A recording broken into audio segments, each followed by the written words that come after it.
Hello, Tom. Good. Making some progress?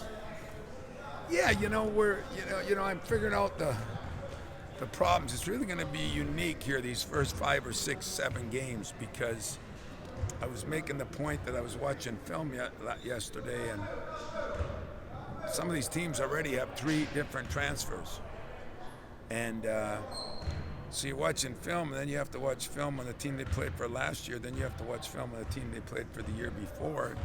Pretty soon, I'm going to be watching film coming out of the birth canal. You know what I mean? It's ridiculous, but it's going to create a little bit of problems for us, along with everybody else. But that's the hardest thing, because the other thing we're doing is we're playing our freshmen, where some teams are, playing 4th and 5th year guys who have a better understanding. So Book right now, he's got to pick up things. It's hard for those freshmen to pick things up, especially when you're changing every 3 days, like the next 2 weeks will be. So a little more difficult when you're going to play 4 freshmen. I got a lot more respect for Calipari. How far into the season now, like the last couple of years with all the transfers, have you had to do that, like go watch multiple teams? Never. I mean, last year maybe a hair, but never 3 times. Never 3 removed. I was telling somebody that, they said on the scouting report, it says number 3.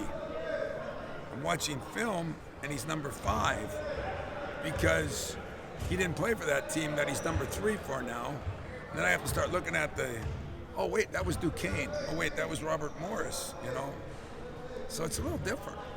Tom, with all the anticipation of the season, and since pretty much last year, I guess, to finally get it going for real, how much have you been looking forward to this moment?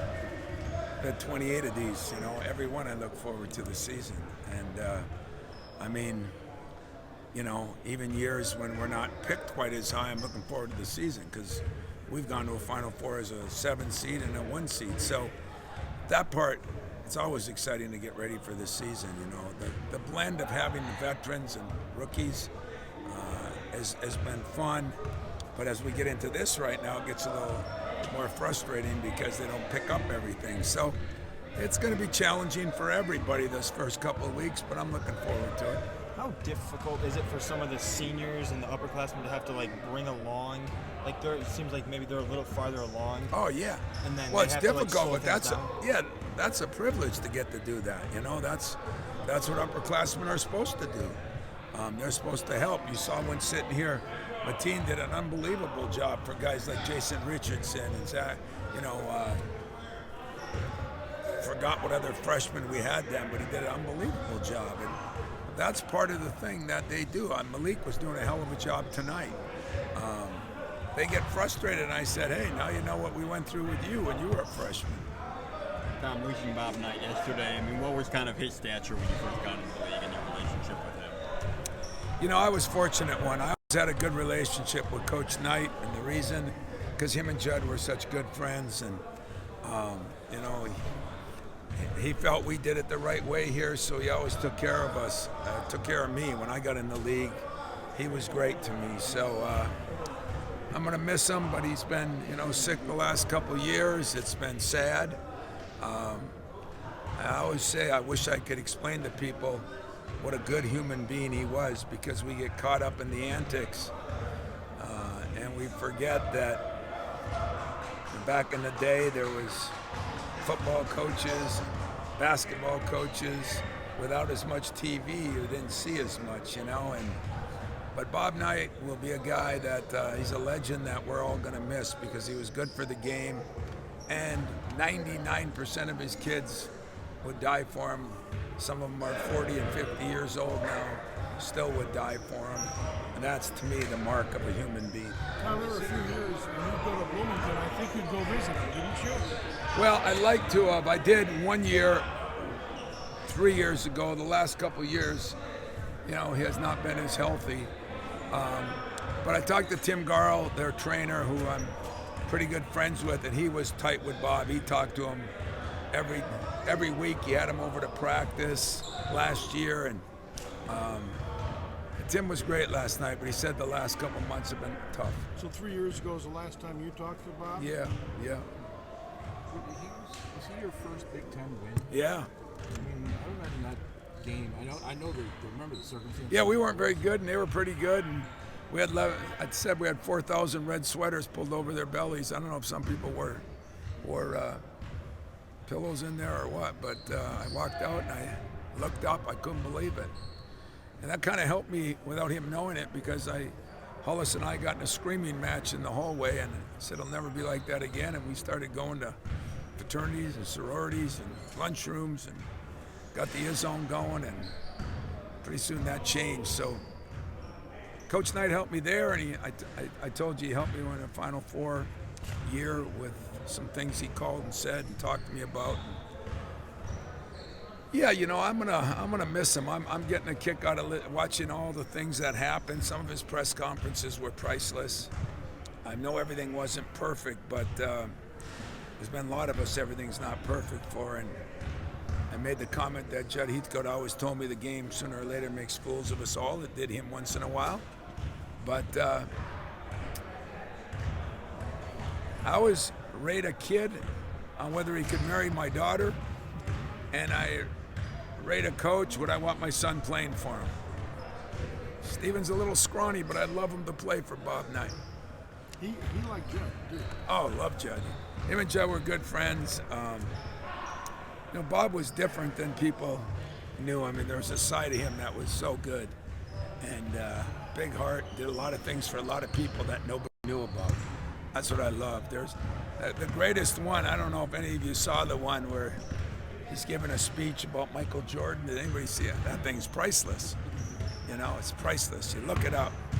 Knight, Jordan, 84 Olympics. It was priceless. Ass on the bench is pretty good, too, isn't it? Oh, yeah, that one's on there. And what he said about you media guys, he'd like you to kiss his tonsils. I thought that was good. Was he the one who brought Judd the rocking chair? Was that him? Or It might have been, now that I think about it, because, you know, Lou brought him the football helmet.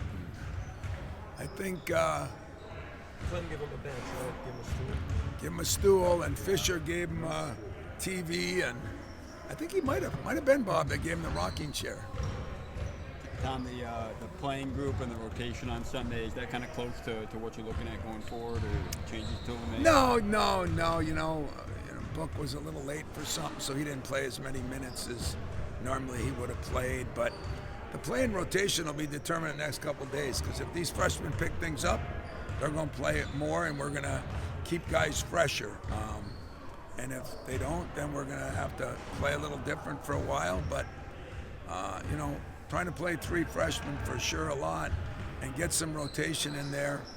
You know, I'd like to see it that way. I'd like to have everybody under 30 minutes, but playing hard as hell, maybe even under 27 minutes like it was in 05 or something.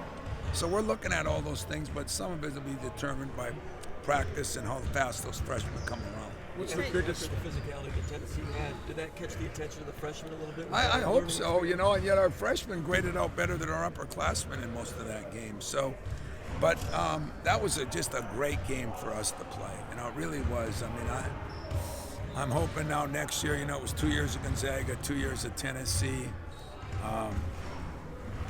Maybe I'll get 2 years of Alabama football. I'm going to find a way to get my team stronger, so we'll see what I can do. What's the biggest thing you'd like to see that you didn't see, sir?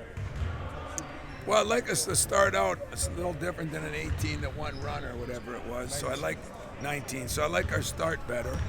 And I would like to, you know, do a little better job defensively, although when I watched the thing, they hit some shots, you know. But more than anything, not turn the ball over so much. Although in our 17, he wasn't real happy with their 20. So we both had some problems. I talked to Mark Few today. Turnovers are getting to be big for these guys that all these teams that haven't played or, you know, haven't played together. That's going to be an issue.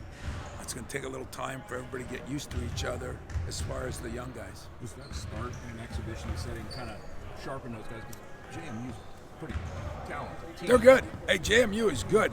I mean, they're picked to win that league. I watched them last year, and they got 6 more transfers in. But I'll be honest with you, they're a good basketball team. They're better than a lot of teams we've played. Probably not a good game for the opener. And that'll be something else I'm going to look at as years come. You know, playing an exhibition game a little earlier, playing openers against maybe the first 2 games because of this. You don't have any film on them, and people have film on us. You know, it's a tricky I situation. would think though that game Sunday probably sharpens your guys mentally. Yeah, to you prepare hope for the so. I job. mean, the problem is nowadays is everybody's kind of all thinking they have everything. We'll see if it does. You know, we practiced good the last 2 days. Tomorrow we'll dial it down a little bit, and then Saturday a good practice, short one Sunday, and then play. So we'll see. I'm anxious to see. What does James Madison do well? What style of play? A lot of ball screens, some pressure defense. They'll get into some people. They've rebounded the ball decently, and they've shot the ball pretty well. I mean, and they've got a couple new guys that really shoot the ball well. So they're a good team. I think you'll be impressed if you talk to any media over there. Like I said, they're picked to win the league, and I can see why when I watch them on film. Problem is, watching all those guys just coming together is something different. Colin Carr's starting to give you more on that offensive glass. Is that starting to make Yeah, sense he didn't to have him? a great practice today, but he is. I've been really pleased with him. He's done everything I asked. I mean, he's good offensive rebounder. He's shooting the ball a little better. We got to get him out running the lane. So the problem with all those guys is they think they were in good shape. They got to get in better shape. We've had 4